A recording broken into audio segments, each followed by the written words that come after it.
하나님의 말씀은 요한계시록 1장 9절에서 11절 말씀입니다. 나 요한은 너희 형제요 예수의 환난과 나라와 참음에 동참하는 자라. 하나님의 말씀과 예수를 증언하였으므로 말미암아 밤모라 하는 섬에 있었더니 주의 날에 내가 성령에 감동되어 내 뒤에서 나는 나팔 소리 같은 큰 음성을 들으니 이르되 내가 보는 것을 두루마리에 써서 에베소, 서머나, 버가모, 두아디라, 사대, 빌라델비아, 라오디게아 등 일곱 교회에 보내라 하시기로. 아멘. 오늘 말씀은 요한계시록의 저자 사도 요한이 어떤 사람인지를 소개해 주고 있습니다. 그뿐만 아니라 요한이 하나님으로부터 받은 임무, 첫 번째 임무가 무엇인지도 소개합니다. 먼저 사도 요한은 자신을 어떤 사람이라고 소개하고 있습니까?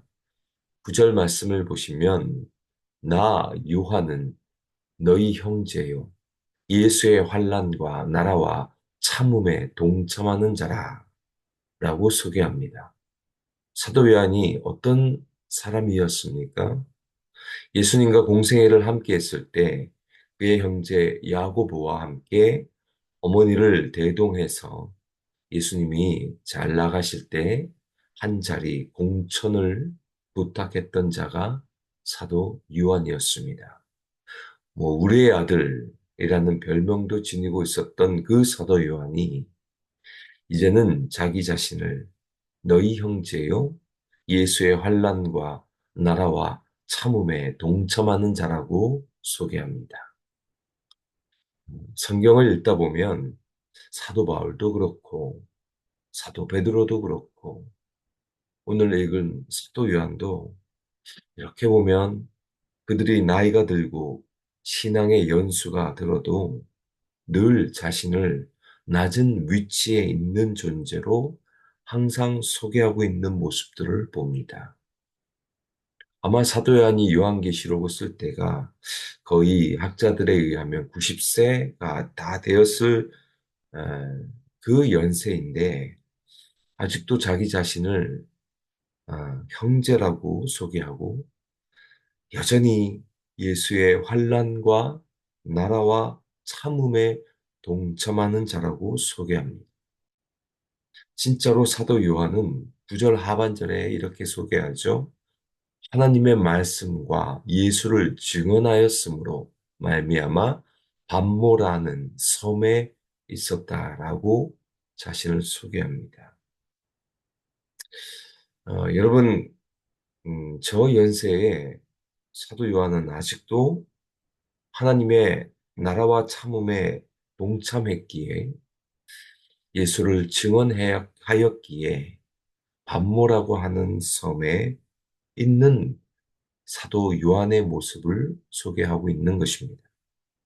지난주 저희 교회에서 주일에 동영상 하나를 봤는데 존 파이퍼 목사님의 명설교였던 세월을 낭비하지 말라라는 동영상을 보았습니다.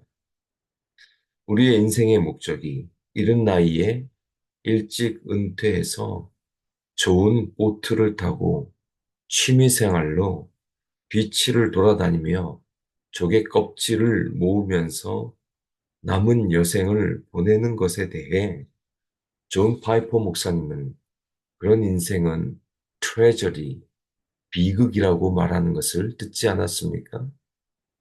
하나님 앞에 가서 하나님 보십시오. 여기 제 취미생활로 모아놓은 조개 껍질입니다. 라고 자랑한들 그게 무슨 소용이 있냐고 말씀하십니다. 그러나 여러분, 사도 요한을 보십시오. 저 나이에도 그는 여전히 자기 자신을 예수의 환난과 나라와 참음에 동참하는 자, 예수를 증언하였기에 밤모라고 하는 섬에 있었다라고 소개하고 있는 것입니다. 우리의 인생의 마지막에 하나님의 나라를 위해서 쓰임받는 것은 정말 큰 영광일 것입니다.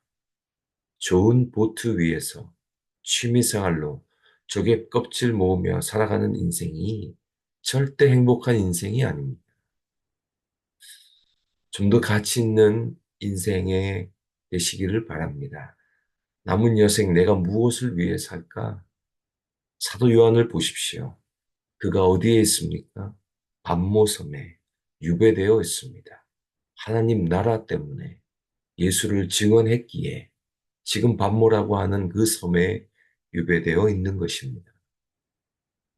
그러나 기억하십시오. 반모섬에 유배되었지만 그는 환상을 봅니다. 하나님이 주시는 그 환상을 보고 마지막 인생에 위대한 걸작을 남깁니다. 그게 바로 요한계시록입니다. 성경의 뚜껑을 닫는 계시의 성취를 이루는 최고의 명작 요한계시록을 쓰게 되고 그것을 대대손손 자손들에게 남기는 이 위대한 업적을 이룹니다. 여러분 무엇을 위해 사시렵니까? 우리의 인생, 남아있는 인생, 주님을 위해 헌신하기를 축원드립니다. 이 반모섬에 남아서 사도 요한은 환상을 봅니다.